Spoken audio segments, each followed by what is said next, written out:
If you want something from someone, never ask for it directly. That's the fastest way to trigger resistance. People don't like feeling used. They don't like feeling obligated.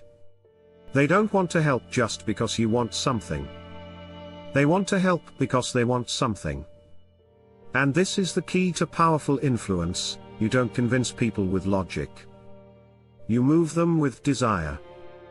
Desire is stronger than reason. Always has been.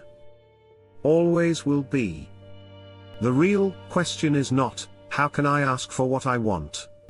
The real question is, how can I make them want to give it to me? This changes everything. When you approach influence from this angle, you stop thinking like a beggar and start thinking like an architect. You don't knock on the door and hope. You build the entire structure of emotion, curiosity, and value, so that the door opens from the inside. Here's how it works. Most people try to explain their needs. They say, I need this from you. It would help me a lot. Please support me. That's emotional blackmail in a soft form.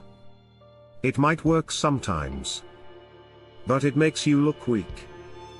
And the other person starts calculating, what do I lose if I say yes? That's the wrong frame. But when you switch to desire-based influence, everything becomes lighter. Easier. You focus on what the other person craves. Not what you want, but what they want. And then you show them how giving you what you want gets them closer to their dream. Now they're not doing it for you. They're doing it for themselves. That's the secret. Let's break it down. Step 1, understand what they desire. Everyone wants something. Approval. Power. Belonging. Respect. Safety. Recognition. Control. Freedom. It's your job to observe. To listen. To decode. What drives them? What's missing in their life? What do they want that they're not getting? Step 2, connect your request to that desire. Frame your ask not as a favor, but as a key. A bridge. A shortcut to what they already want. You're not taking anything from them. You're offering a path toward their hidden goal. That's what makes it irresistible. Step 3, create curiosity and anticipation. Don't reveal everything too fast. Let the idea build inside them. Give them a glimpse, a teaser, a small taste of what's possible. Let their imagination do the work. Once someone starts imagining something they desire, they start moving toward it on their own. That's how you reverse the dynamic. Now they're chasing what you suggested. Not because you told them to, but because they want it. This is how great storytellers work. They don't say, this is good for you. They say, imagine how you'll feel once you have this. And suddenly the mind opens. The heart follows. Let's look at a real example. You want your team to stay late for a project. You could say, please stay, we're behind. Or you could say, if we finish this today, we'll be the first department to hit the target this month, and I'll personally make sure everyone gets the recognition they deserve. Imagine being the team everyone looks to next quarter. That's not an order. That's not a plea. That's a vision.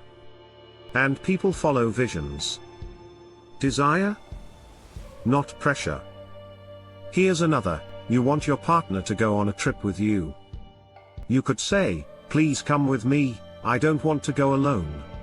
Or, imagine us there, no stress, just quiet mornings, new places and a story we'll laugh about for years. You'll finally get the escape you've been craving. See the difference? Same request. But one feels heavy. The other feels exciting.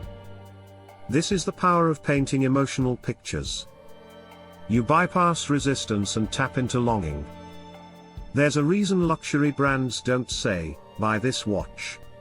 They say, "Become unforgettable." They don't sell objects. They sell identity. And that's what you need to do too. Whenever you want something, ask yourself. 1. What does this person want to feel? 2. What would this action give them emotionally? 3. How can I wrap my request inside their fantasy? And then you stop pushing. You start pulling. Now here's something deeper. Desire is not just created by benefits. It's also created by scarcity. When something is rare, limited, or exclusive, people want it more. So don't offer yourself cheaply. Don't make your ideas feel common. Make them feel like golden opportunities. Time sensitive. Hard to get. Reserved for those who act. Say things like, 1. Only a few people will be part of this. 2. I wasn't going to offer this, but I thought of you. 3. It's not for everyone, but I think you'd be perfect for it. These are not lies. They are frames. And the frame you set becomes the meaning they experience. If you want someone to say yes, don't show them your need. Show them the value of saying yes. And if you really want to master this, learn the art of emotional resonance. Make people feel what you want them to do. If they feel it, they'll do it. If they only hear it, they'll think about it. Desire doesn't live in the head.